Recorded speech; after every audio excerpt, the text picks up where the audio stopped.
नमस्कार दोस्तों, आप सुन रहे हैं पहलवानों से जुड़े अनसुने किस्से।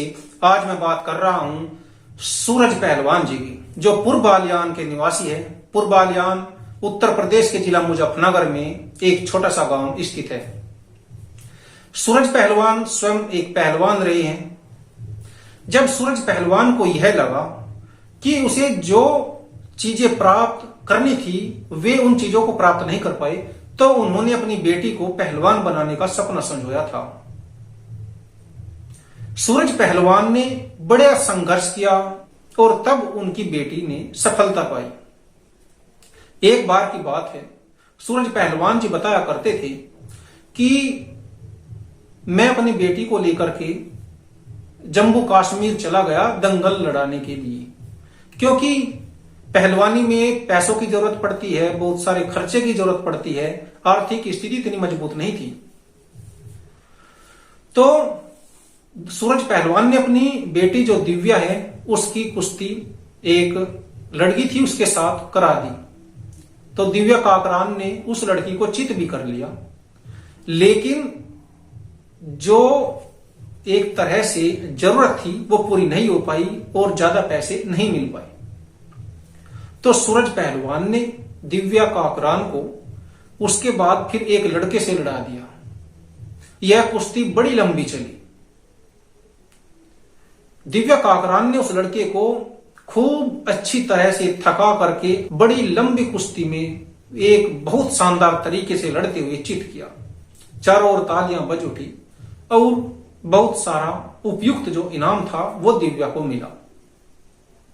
तो इस तरह के जो संघर्ष थे वे सूरज पहलवान ने किए। कई लोग समाज के दूसरी तरह की बातें भी करते थे, तो उन चीजों को भी सूरज पहलवान ने नजरअंदाज किया, लगातार अपने रास्ते पर बढ़ते गए और अंततः उनकी बेटी को एक बहुत बड़ी सफलता प्राप्त हुई। यह सफलता ना तो तुक्के का तीर थी और ना ही कोई एक तरह से झोली में पड़ा हुआ रतन थी। ये जो सफलता थी ये सूरज पहलवान जी के संघर्षों का और मेहनत का परिणाम था और दिव्या काकरान की लगातार जो मेहनत थी उसका परिणाम था।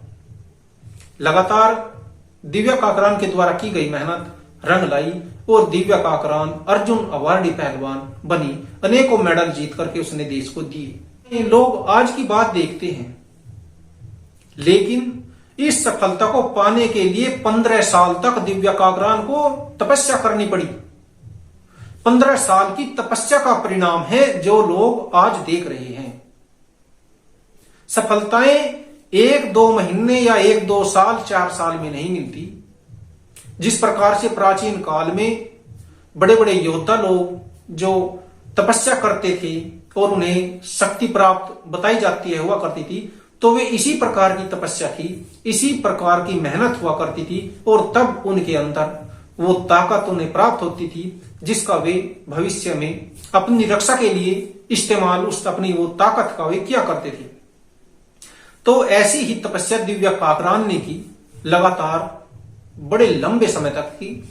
जब उन्हें वो सफलता प्राप्त हुई है जो आज दिव्या काकरान है, जिसे लोग देख रहे हैं और देखते हैं कि उसने ये मेडल जीत लिया, उसने वो मेडल जीत लिया, उसको वो अवार्ड मिल गया, उसको ये अवार्ड मिल गया, उसको इतना धन उस व्यक्ति ने दे दिया, इतने से सम्मान कर दिया, फला सम्मान मिल गया।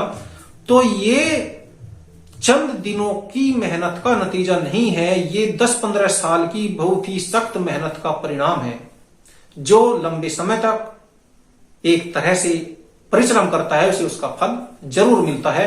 और सूरज पहलवान जी की बात करें तो सूरज पहलवान जी परिश्रम का पर्यायवाची है। मैं तो कहता हूं कि सूरज पहलवान जी जो परिश्रम है, जो मेहनत है, उसका पर्यायवाची ही सूरज पहलवान है। तो दोस्तों फिर मिलते हैं किसी दूसरे पहलवान के अनसुने किस्से के साथ। तब तक के लिए नमस्कार।